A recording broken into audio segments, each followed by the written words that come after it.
इन दिनों भारत को सेल्फी प्रधान देश बना दिया गया है। जगह जगहों पर प्रधानमंत्री के सेल्फी बूथ बनाए गए हैं, फिर चाहे वो रेलवे स्टेशन हो या फिर चाहे वो हवाई अड्डा हो या फिर जहां पर लोगों की ज्यादा संख्या में भीड़ होती है वहां पर सेल्फी बूथ स्थापित किए गए हैं। और बड़े ही गर्व के साथ लोग जो मोदी भक्त हैं, जो अन्य भक्त हैं, वो सेल्फी बूथ के साथ सेल्फी खिंचा करके गर्व की अनुभूति कर रहे हैं। लेकिन इसकी सच्चाई में आपको जाकर के देखना होगा कि हमारे अपने पैसे से किस प्रकार से पैसों की बर्बादी हो रही है। इसी की जांच के लिए, इसी की मांग के लिए, इसमें कितना खर्च हो रहा है, इसकी जांच के लिए आरटीआई लगाया गया था। आपको पता होगा कि 2005 में आरटीआई कानून आया था, जिसके तहत आप सरकारी विभाग से किसी भी प्रकार की जानकारी मांग सकते हैं।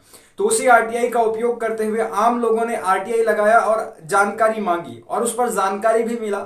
शिवराज मानेस पूरे करके एक अधिकारी ने उस पर सेल्फी बूथ पर खर्च होने वाले खर्चे के बारे में ब्यौरा दिया। लगभग बताया उन्होंने कि जो प्रधानमंत्री का जो परमानेंट सेल्फी बूथ होता है उनमें 6.25 लाख रुपए का खर्चा हो रहा है और जो टेम्पररी अस्थायी सेल्फी बूथ है उनमें 1.25 लाख रुपए का खर्चा हो रहा है। इस खर्चे को बताने के कारण ही शिवराज मानसपुरे का ट्रांसफर कर दिया गया, उनको बिना बताए ट्रांसफर कर दिया गया और कहां पोस्टिंग होगी इसकी भी जानकारी नहीं दी गई। इस प्रकार से यानी कि यहां पर हमारे अपने पैसे को जो है सेल्फी बूथों में उड़ाया जा रहा है और संकल्प भारत विकसित भारत के नाम पर एक वाहन चला करके ग्राम पंचायतों तक पहुंचा करके जो है वहां पर लोगों को योजनाओं के बारे में अवेयरनेस करने के बताने के चक्कर में जो है अपना खुद का प्रचार किया जा रहा है और यहाँ पर हमारे अपने धन को उड़ाया जा रहा है। और आपको लॉलीपॉप दिया जा रहा है धर्म का, मंदिर का। आप उलझ रहे हैं धर्म की राजनीति में,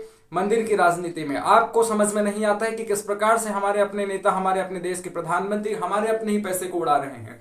इसी पैसे को अगर किसी सरकारी भर्ती परीक्षाओं की तैयारी करने वाले छात्रों को दे दिया जाता या उनके लिए किसी प्रकार का उत्थान काम चला दिया जाता या फिर जिन गरीबों को अच्छी शिक्षा नहीं मिल पा रही है उनके लिए उस पैसे का उपयोग कर लिया जाता या किसान मजदूरों के लिए उस पैसे का उपयोग कर लिया जाता तो देश की तरक्की होती। लेकिन यहाँ पर एक व्यक्ति को एक राजा की भांति दिखाने की कोशिश की जा रही है, उसकी छवि को चमकाने की कोशिश की जा रही है और उसे एक देश का प्रधान सेवक बताए जाने की कोशिश की जा रही है, उसे हीरो बनाने की कोशिश की जा रही है सेल्फी बूथों के माध्यम से। लेकिन आपको इन बातों को समझना नहीं आता है, आप भी अंधभक्ति में डूबे हुए हैं। आप भी इन सेल्फी बूथों में जाकर के सेल्फी लेकर के गर्व की अनुभूति करते हैं।